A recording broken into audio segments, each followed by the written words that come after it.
verdadera y andan coqueteando con cualquier quimera. Ponga pues muchísima atención y aprenderse toda la lección.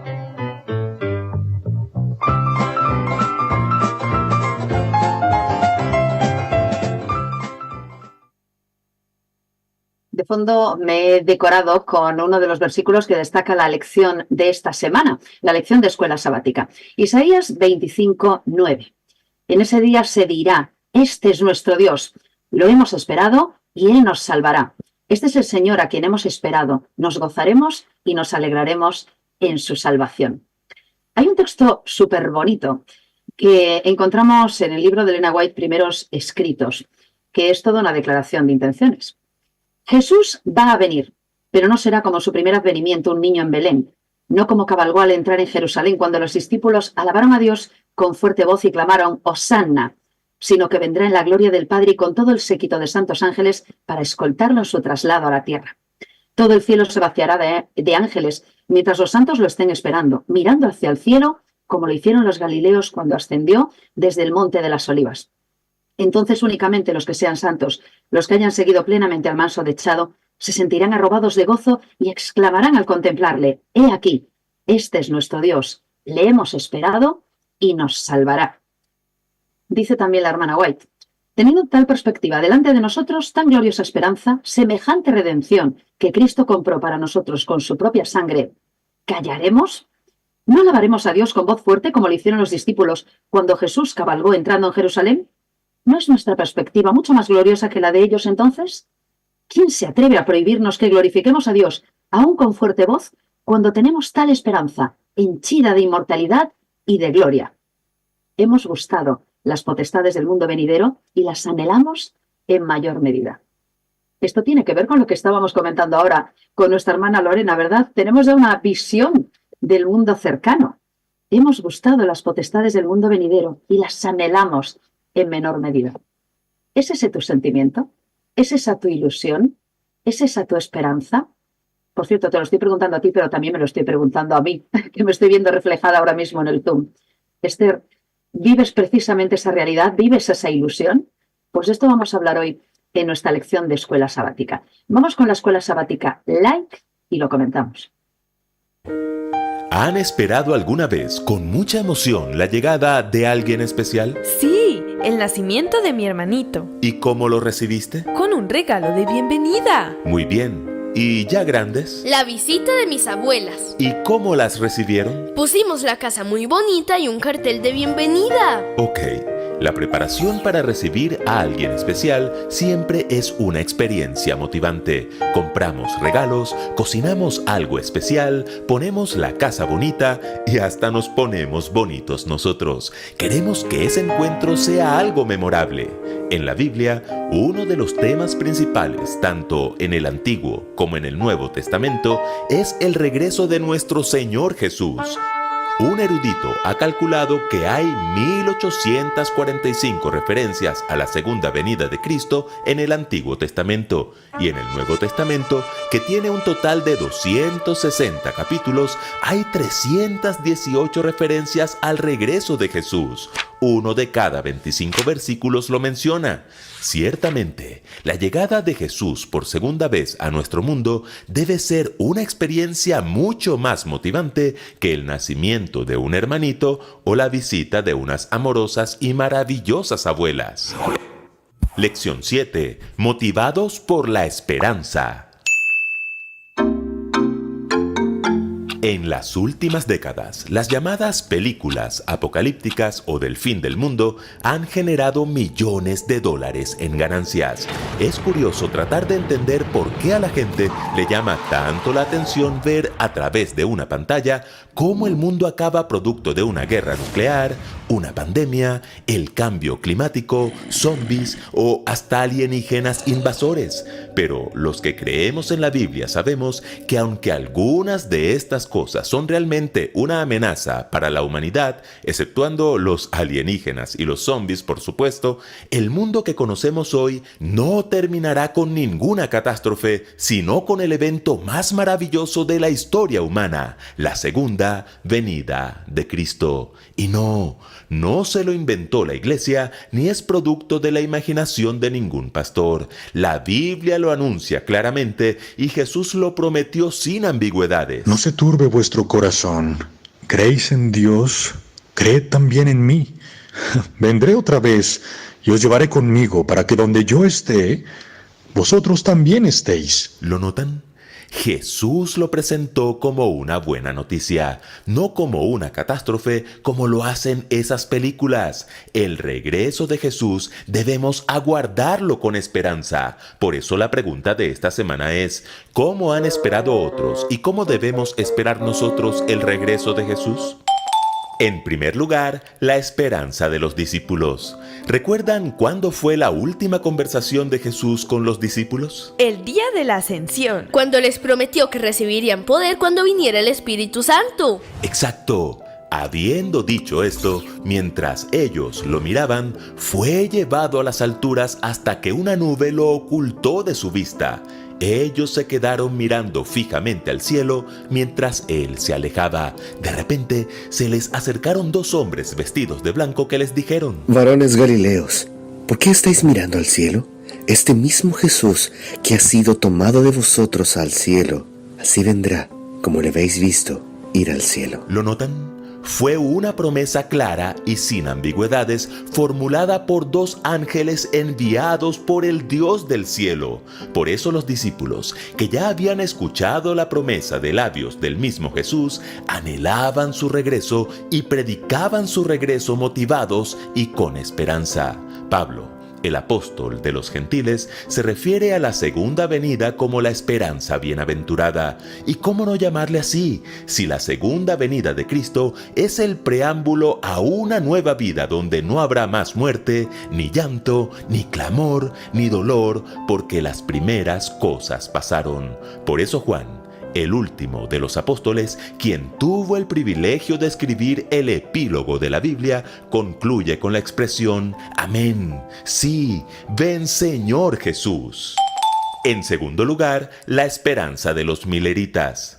Después de que la Reforma en Europa sufriera divisiones y luchas, el protestantismo echó raíces en América. En Estados Unidos, un humilde agricultor se apasionó tanto con la segunda venida que se convirtió en predicador y causó un gran reavivamiento espiritual. ¿Recuerdan quién era? William Miller. Correcto, también conocido como Guillermo Miller. ¿Por qué William traduce Guillermo al español? Exacto. En las primeras décadas de los 1800, Miller descubrió que los 400 años de opresión de Israel en Egipto se cumplieron en el tiempo de la profecía, que los 40 años de peregrinación por el desierto se cumplieron en el tiempo de la profecía, que los 70 años de cautiverio en Babilonia se cumplieron en el tiempo de la profecía, y que todos los eventos anunciados en la profecía de las 70 semanas, incluyendo el bautismo y la muerte de Cristo, se cumplieron en el tiempo exacto. Como su pasión era la segunda venida, Miller pensó que debía haber una profecía que indicara la fecha exacta. Entonces se enfocó en Daniel 8:14. Hasta 2300 tardes y mañanas. Luego, el santuario será purificado. Miller aceptó la creencia popular de que la purificación del santuario era la purificación de la tierra mediante el fuego, así que lo relacionó erróneamente con la segunda venida de Cristo. Pero, ¿cuándo se cumplirían esos 2300 años de Daniel 8:14? Necesitaba determinar el inicio de esa profecía para descubrir la fecha del regreso de Cristo. Reestudiando la profecía de las 70 semanas, encontró la respuesta. 70 semanas están determinadas sobre tu pueblo, desde la salida de la orden para restaurar y edificar a Jerusalén. Determinadas corresponde al término hebreo shatak, que literalmente significa cortadas. ¿Cortadas de qué? De la profecía de los 2300 años. ¡Eureka! Ambas profecías tenían un mismo comienzo: el decreto de Artajerjes para restaurar Jerusalén en el otoño del 457 a.C. Si le sumamos 2300 años, llegamos al otoño de 1844. Un seguidor fue mucho más allá y le ayudó a descubrir la fecha exacta. el 22 de octubre. La predicación de Miller fue tan poderosa y creíble que cruzó fronteras y originó un reavivamiento espiritual grandioso. Miles de personas se entregaron a Dios y se prepararon para la fecha de la segunda venida de Cristo. Y en tercer lugar, la esperanza nuestra. No, Jesús no vino el 22 de octubre de 1844. La fecha era correcta, pero el evento no lo era.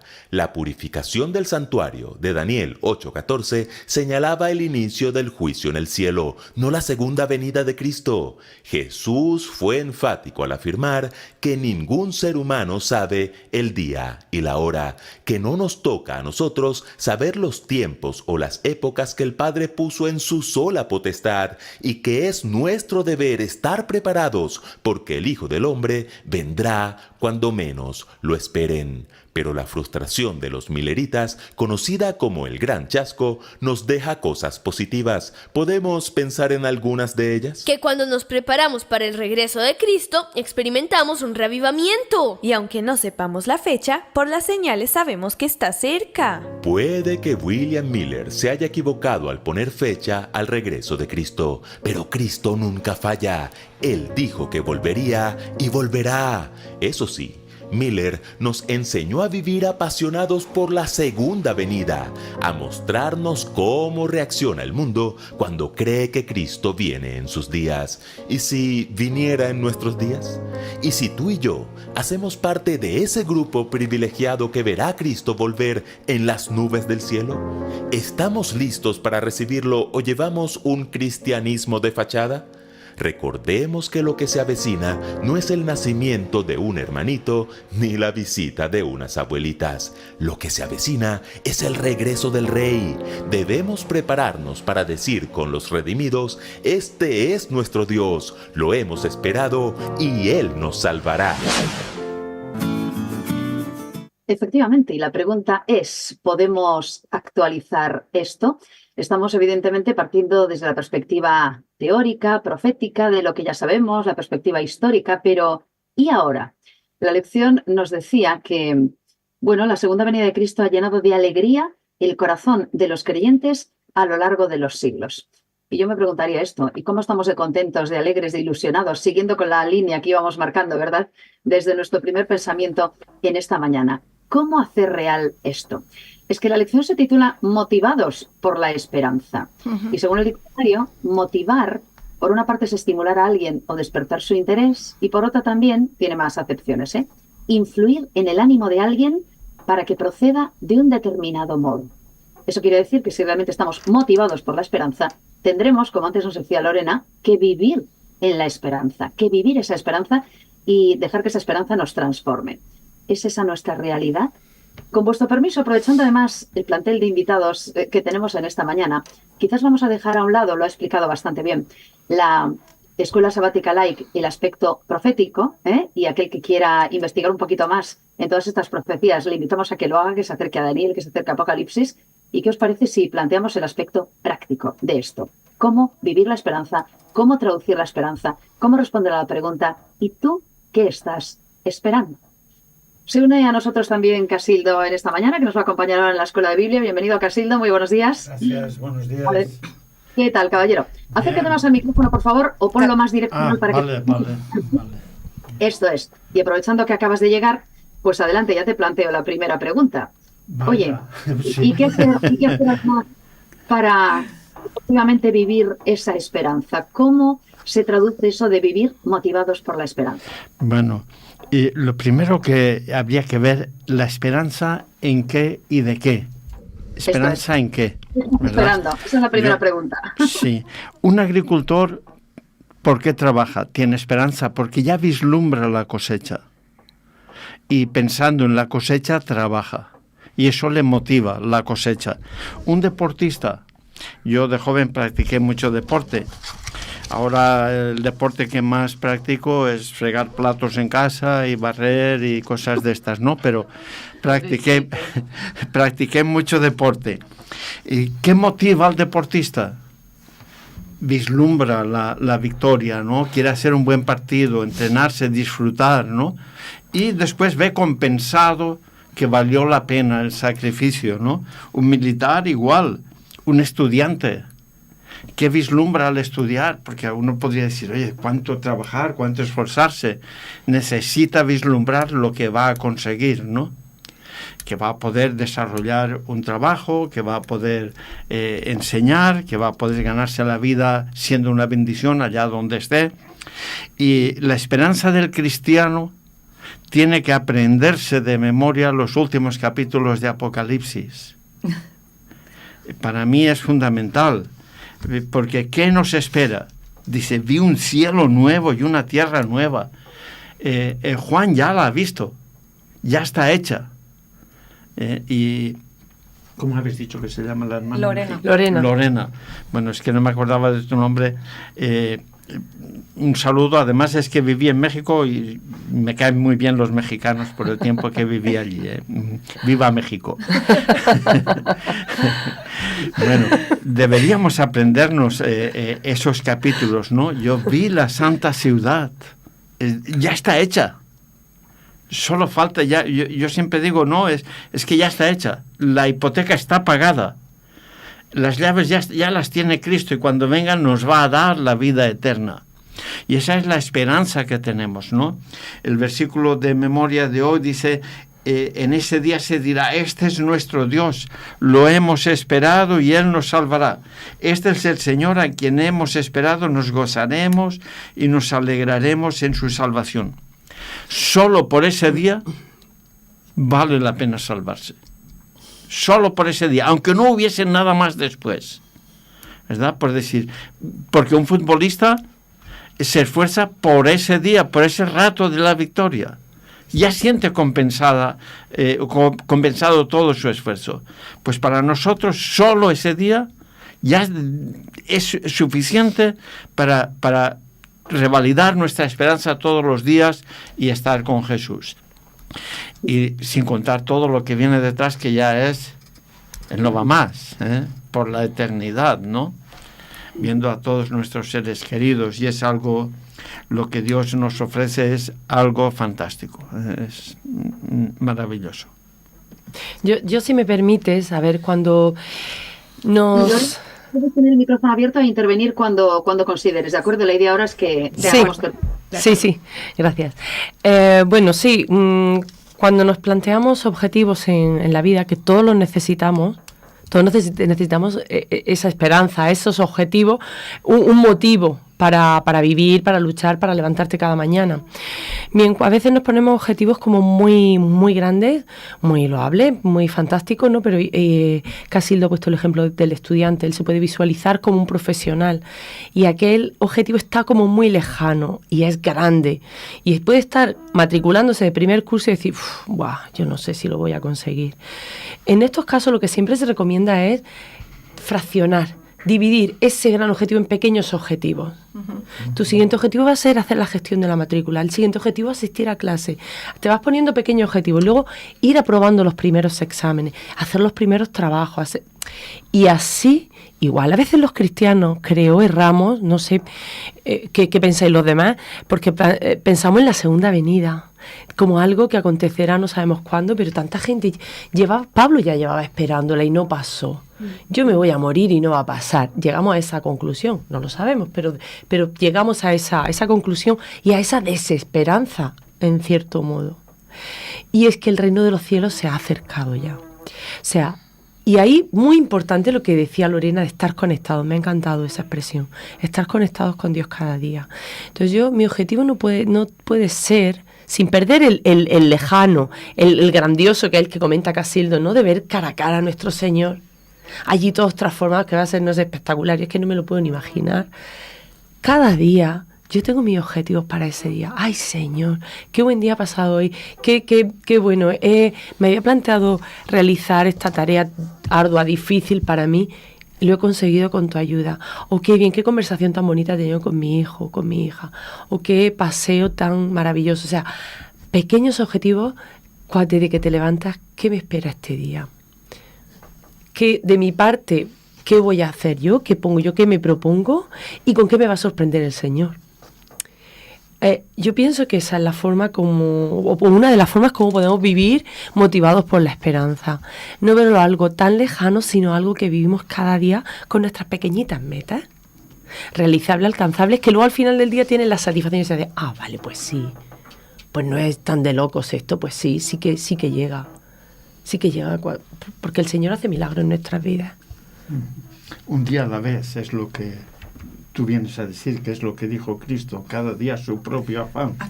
Exacto. Siempre me olvido del micrófono. Sí, un día a la vez, todos coincidimos con eso, ¿no? Claro. Cada día, ¿cómo se retroalimenta uno? ¿Cómo se fortalece? Pues día a día.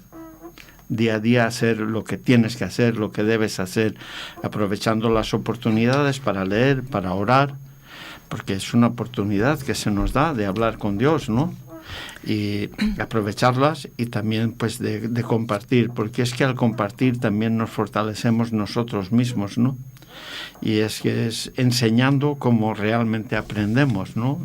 Y esto no es mío, me lo enseñó mi mujer, pero yo me apodero. Sí. Yo he hablado así en positivo, pero no quiero que se malentienda de que todo al cristiano le va a ir todo maravillosamente bien, pero es que la buena noticia es que Dios está con nosotros en el fuego, ¿no? En esa adversidad, a pesar de las circunstancias, porque ya dijo Jesús que no nos iba a quitar de este mundo, o sea que nosotros estamos en este mundo, por lo tanto vamos a sufrir lo mismo. Lorena ya lo ha dejado bien claro con su testimonio, pero sabemos que no estamos solos, a pesar de que recibamos esos meneos, esas adversidades tan tremendas, no estamos solos. Y al final esto va a pegar la vuelta. Sí, el asunto es cómo nosotros podemos ser realmente motivados por la esperanza, porque en estas últimas lecciones hemos visto a los reformadores, hemos visto a los que nos precedieron el siglo pasado para ese impulso y ese entusiasmo que ellos tenían, nosotros ya no lo tenemos. Entonces, me doy cuenta de que ellos tenían un compromiso con la verdad que la mayoría de nosotros no tenemos. Me pregunto por qué. Creo que es... Bueno, habrá más de una razón. Yo encuentro que la cuestión de las prioridades es fundamental. En la sociedad en la que vivimos, yo tengo mi vida laboral, mi vida social y mi vida religiosa. Entiendo que si no hacemos de nuestra fe y de nuestros principios la brújula que dirija el resto de nuestra vida, perderemos el impulso que puede darnos la fe. Y entiendo que quizá ahí nos perdemos, que la sociedad actual no impregna el resto de la vida con la fe, sino que considera que es una parte tuya. Una parte, tú vas los sábados a la iglesia, no comes determinadas cosas y haces determinadas cosas, pero la fe es mucho más. Y los reformadores y los que fundaron nuestra iglesia impregnaron su vida entera con los principios, con la palabra de Dios, con sus creencias, y no hicieron ningún apartijo. Esto es mi vida, esto es otra cosa. No, todo estaba marcado por su fe, y el propósito era compartir con otros la alegría que para ellos había supuesto descubrir el propósito de Dios para la vida de los seres humanos. Eso es lo que creo que debemos recuperar, esa ilusión, ese entusiasmo, ¿verdad? ¿Cómo somos motivados por la esperanza? Bueno, una de las partes también es que tenemos que ver la temporalidad de lo que vivimos. La temporalidad es un aliado para ser motivados y para construir, desarrollar la esperanza. Porque normalmente cuando estamos ante una circunstancia, es lo que ve el mundo ahora, no hay salida. Cuando uno escucha a las personas, todos los países tienen sus problemas, ¿a dónde iremos? Hay problemas naturales, hay problemas de sequía, de inundaciones, o sea, es un caos en donde vivimos. Pero cuando vemos la temporalidad, y nuestro pensamiento lo podemos modificar a lo que normalmente pensamos cuando estamos en unas experiencias negativas. Podemos tener 3 formas de construir la esperanza, ¿no? Y de ayudarnos a nosotros mismos. Yo mientras hablaban recordaba a Noé. Noé recibió una indicación, la hizo, pero no hemos pensado en la esperanza que tenía Noé para construir un arca. Una de las cosas que pensaba, porque me gusta imaginar, es que uno trabaja a veces rescatando lo positivo que te pasa en cada circunstancia. ¿Qué era lo positivo que tenía Noé? Apareció la madera, Dios le ayudaba con las fuerzas. O sea, en lo que estaba haciendo, que no sabía qué iba a ocurrir realmente, él confió y tuvo esperanza en que Dios haría lo que él estaba haciendo, y los planes de Dios siempre son buenos. Dios siempre es bueno, no importa en lo que vivamos, el final de Dios siempre es bueno. Es frase que me sostuvo, ¿no? El final de Dios siempre será bueno, y el final de Dios es eternidad, lo que me da aquí una temporalidad de lo que vivo, ¿no? Pero voy a colocar otros ejemplos, ¿no?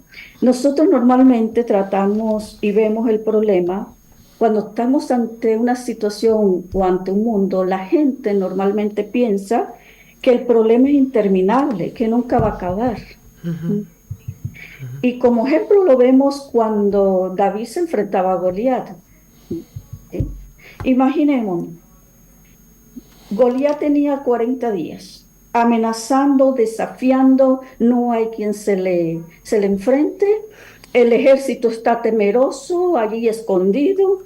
¿Qué era lo que pensaban? Esto no tiene fin, nos van a apresar. Pero nosotros tenemos que construir una narrativa basada en nuestras creencias y modificar nuestro pensamiento. ¿Cómo sería darle el sentido de temporalidad? En ese mismo suceso, en estos días, Goliat nos desafía, nos amenaza, nos reclama un contendiente, pero veremos mañana qué pasa. ¿Sí? De esta manera le quitamos ese pensamiento interminable y es la esperanza de que esto no es para siempre. ¿Cómo nos sentimos ante cuando algo no es para siempre? Ante la depresión, eso modifica mucho ese pensamiento de túnel pesimista, porque es lo que uno hace. La otra forma es que nosotros no puedo escapar de este problema. Estamos atrapados en este mundo de dolor, estamos atrapados en nuestras situaciones. En el mismo ejemplo, ¿no? Goliat es un gigante, muy fuerte, tiene experiencia, nos va a derribar, nos va a matar.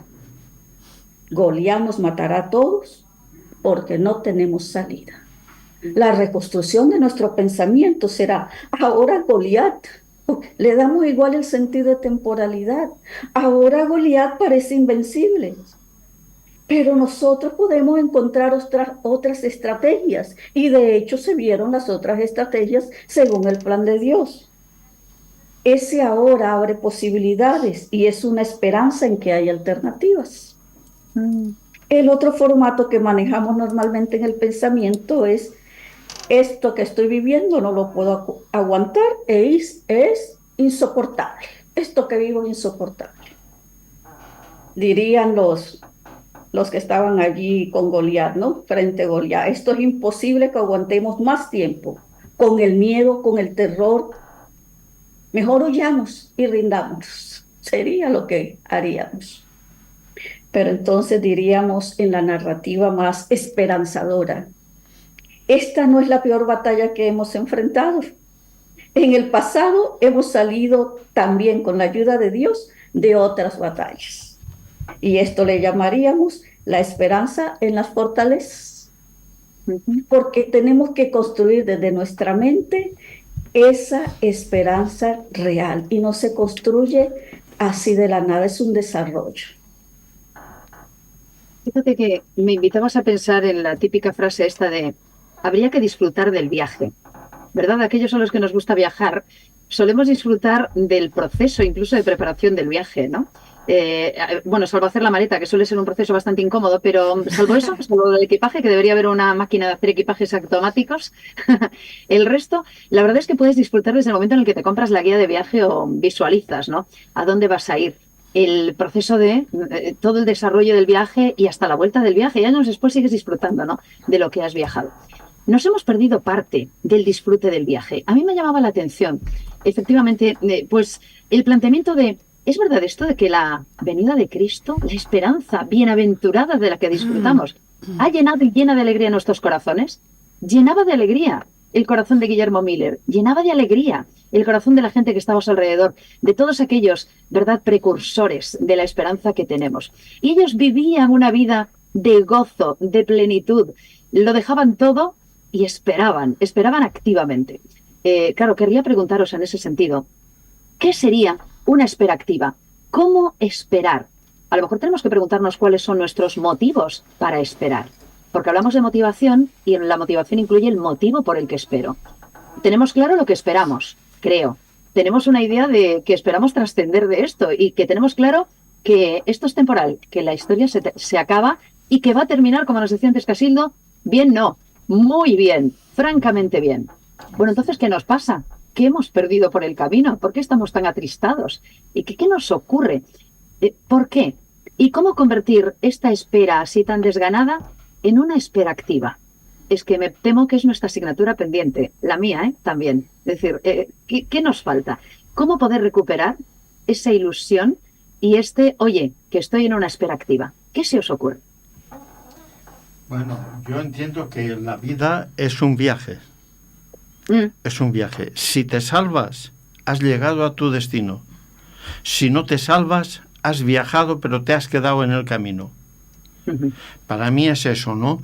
Entonces, y esa es la oportunidad que nos da Dios. No éramos nada. Si uno no se salva, cuando se muere, lo mínimo que debería hacer es decir, gracias Señor, porque no era nada y he tenido un viaje. Eso es lo que debería hacer el no salvo. Espero que nos salvemos y podamos además decir, bueno, gracias Señor, porque fue un viaje que no era nada y ahora tengo la vida eterna. Y eso es algo maravilloso, ¿no? La lección de esta semana habla del regreso de Cristo, Y yo hay un país que conozco muy bien y me gusta mucho, que es Filipinas, y durante la Segunda Guerra Mundial, pues los japoneses invadieron Filipinas y había una pequeña reducto de militares americanos, una compañía liderada por el general MacArthur, pero se vio en dificultades y tuvo que huir, pero les prometió al gobierno filipino que volvería otra vez, y volvió, y echaron a los japoneses, algo que era imposible, pero los echaron, porque los japoneses en aquel tiempo pues eran como los nazis en Europa, Hoy tú vas a Manila o a cualquier ciudad de Filipinas y las mejores avenidas tienen el nombre Avenida MacArthur. El mejor parque, el Parque MacArthur. Monumentos a MacArthur hay cientos en todas las islas filipinas. Uno de los mejores hoteles que yo he visto está en Manila también, muy bonito, el Hotel MacArthur, ¿verdad? Nosotros deberíamos estar siempre también con ese agradecimiento a Cristo, porque ya pagó el pasaje para llegar al final, ¿no? Ya pagó ese viaje y volverá. MacArthur prometió volver. Muchos en la vida han prometido volver y unos o se han olvidado, otros no han podido, porque las promesas de los seres humanos están condicionadas a después poder, aunque en el momento de prometer tengas la intención de cumplir, pero Cristo volverá, porque Él ya pagó el precio y porque vemos en las profecías de los 2300 días que se ha cumplido hasta 1844 y todas las promesas que Él ha hecho se han cumplido, cuando ha dado fechas se han cumplido matemáticamente, ¿no? Entonces, si otros se prepararon y fueron tan valientes, ¿por qué nosotros no? Animémonos porque ya estamos en la recta final, ¿no? Es como en las carreras estas de relevos, que se van pasando el palo, el testigo.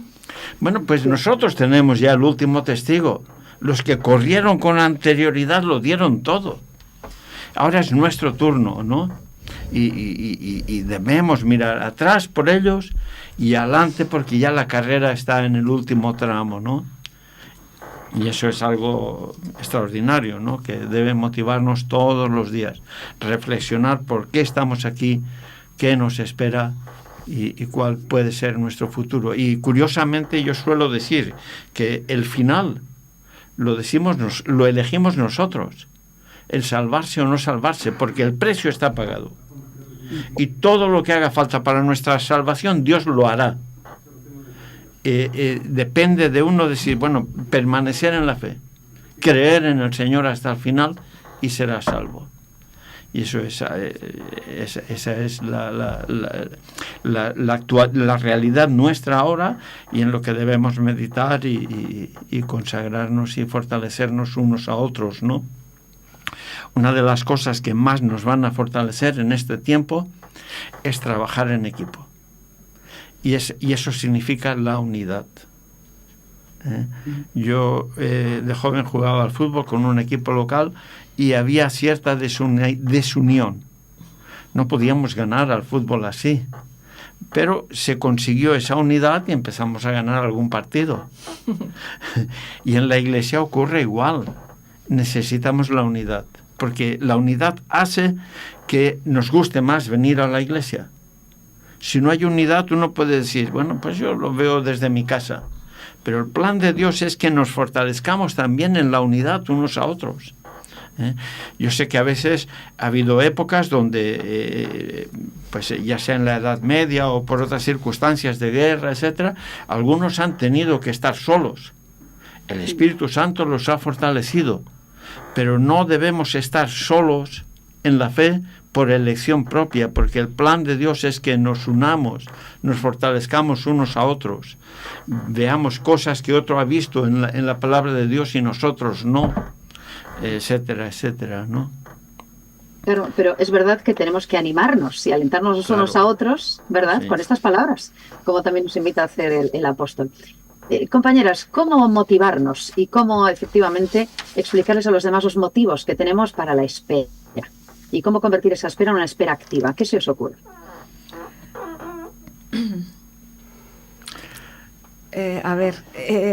Primero tengo que motivarme yo. Si quiero ser un canal de influencia en otro, si yo no estoy convencida, si la fe, si la palabra de Dios no forma una parte total e íntegra de mi vida y transforma cada aspecto de mi vida, pues ¿qué voy yo a dar? Es que esto no es un negocio humano.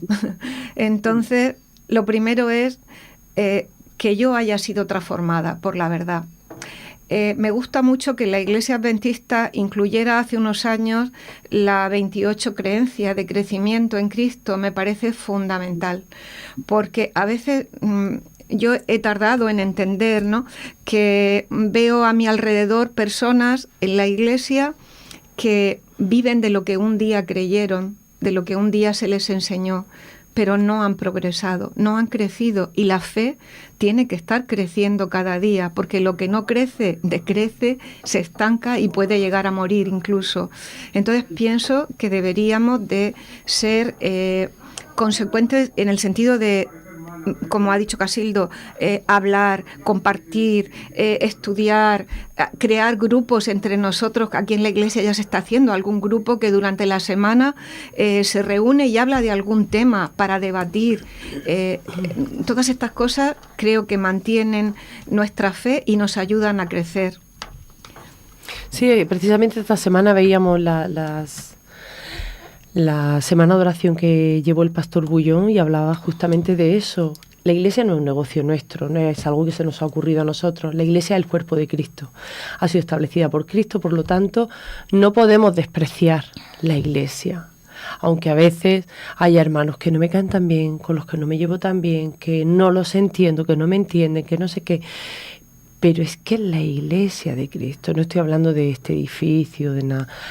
Estamos hablando del cuerpo, de la esposa de Cristo. Entonces, estamos llamados a eso. Y es verdad que los mejores momentos espirituales, bien que los puedes tener en intimidad, en tu oración con el Señor, pero con los hermanos tienes unos momentos que son únicos, que están para eso, para fortalecerse. Y Pablo en este sentido hablaba muchísimo cuando se dirigía a las iglesias. Los instaba a ese amor fraternal, ¿no? Y por eso la iglesia crecía, porque los demás veían cómo se amaban. No porque porque tuviesen unas ideas originales. En absoluto, las personas nos suele costar mucho cambiar nuestras líneas de pensamiento, nuestras ideologías, nuestra cultura, nuestras tradiciones, nos cuesta muchísimo cambiar. Pero cuando hay esa chispa y ese amor, esa cosa que dices tú, ¡guau, qué calorcico, qué bien se está ahí! Eso es lo que atrae. Eso es lo que atrae. Entonces es fundamental la iglesia.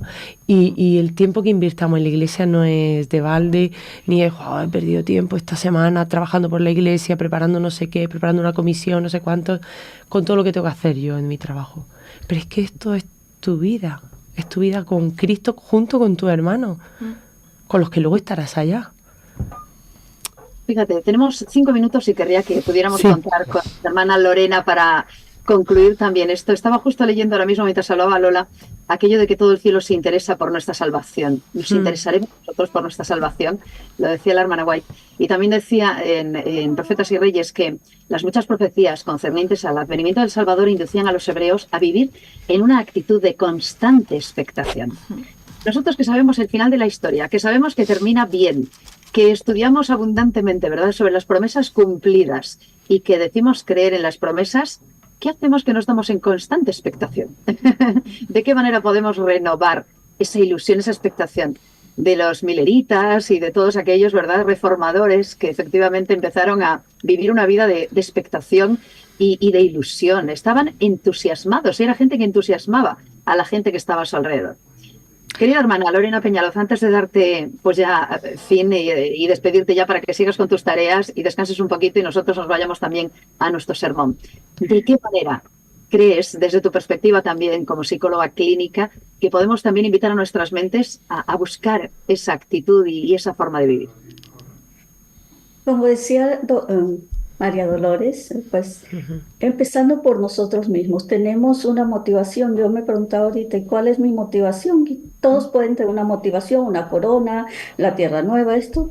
Bueno, mi motivación es que tengo una cita y yo cada día estoy trabajando por no perder esa cita. Amén. Ya todo para esa cita está hecho.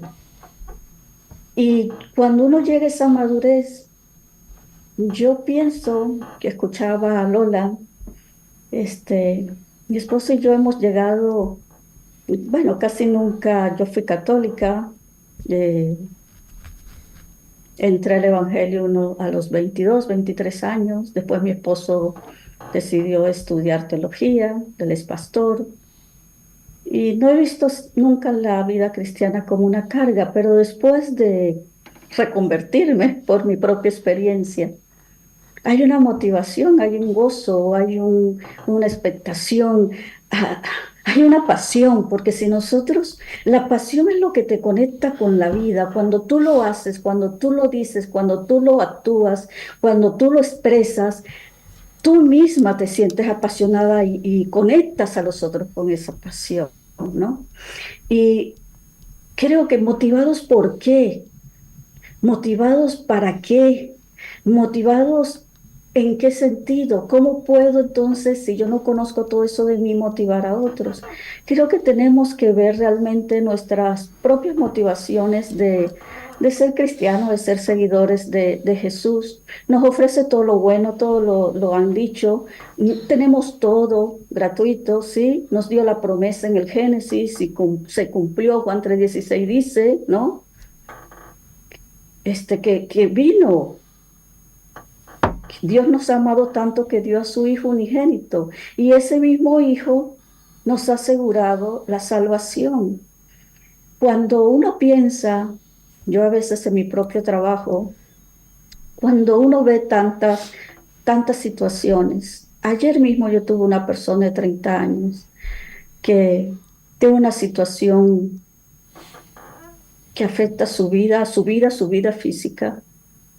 Y en un momento le pregunté, ¿ustedes son católicos? Dijeron, sí. Dijo, bueno, son católicos, creen en Dios, y le empecé a hablar. Y les di entre lo que él puede hacer para, en esta intervención, para aliviar todo eso, para hacer algo que le pueda ayudar a afrontar su situación. Y pues vamos a practicar la oración. Ustedes son católicos, sus formatos. La esposa estuvo muy dispuesta. Digo, ¿quieren que les dé algunas lecturas bíblicas para que ustedes la lean? Y la leyeron, ¿sí? Y se la llevaron anotada y eso les dio como un alivio diferente. Les digo, ¿quieren que yo ore por ustedes? Cuando empecé a practicar la psicología, me dijeron en mi misma escuela, no puedes conectar todo esto del cristianismo con las personas, con tus clientes, con los consultantes. Digo, si la gente cree en Dios, tú nada más les haces una pregunta y la gente tiene necesidades. Estamos motivados ¿por qué? Estamos motivados porque hay un mundo que lo requiere. Y si no podemos hacer eso mínimo, es lo mínimo que Dios espera de nosotros. ¿Qué vamos a hacer? ¿Qué nos va a motivar? Motivados en lo que hagamos. Yo, por ejemplo, no trabajo con cargos ni nada en la iglesia. He aprendido que mi taller es mi consultorio.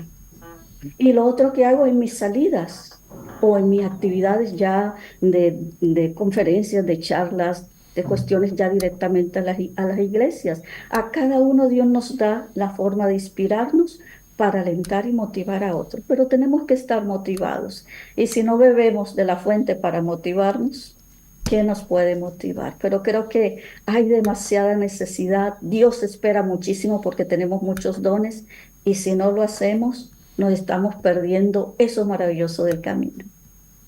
Fíjate que empezamos hablándonos, Lorena, y nos vamos ya al culto enseguida, de promesas. Quiero dejaros con una promesa. No se turbe vuestro corazón. Creéis en Dios, creed también en mí. En la casa de mi Padre muchas moradas hay. Si no fuera así, no os lo hubiera dicho. Voy, pues, a preparar lugar para vosotros, para que donde yo estoy, vosotros también estéis. Amén. Amén. Esa memoria de la que nos hablaba Casildo, esas promesas que tenemos memorizadas también, tenemos que hacerlas vivas cada día y sirven para motivarnos. Y tenemos que animarnos los unos a los otros con esas palabras. De esta manera nos animaremos, nos ilusionaremos, nos entusiasmaremos otra vez y nos motivaremos unos a otros también para pasar un viaje feliz. Esto se acaba pronto. Y el final es fabuloso, es fantástico. Se acabará el dolor, se acabará el clamor, se acabarán las preocupaciones y llegará la salud y llegará la resurrección y nos reencontraremos con aquellos que se han ido un poquito antes. Pero les veremos otra vez. Esa es la idea, esa es la promesa y eso es lo que sabemos que va a ocurrir. Así que motivémonos los unos a los otros con estas palabras. Querida Lorena, encantadísima de que hayas estado con nosotros hoy en la Iglesia en Casa. Que Dios siga bendiciendo tu ministerio. Un beso enorme a ese grupo también de duelo, con esas mujeres estupendas. Las esperamos podáis ilusionar. Y Lola, María Dolores, Casildo, nos vamos ahora mismo camino del sermón y nos encontramos de luego en la zona mixta.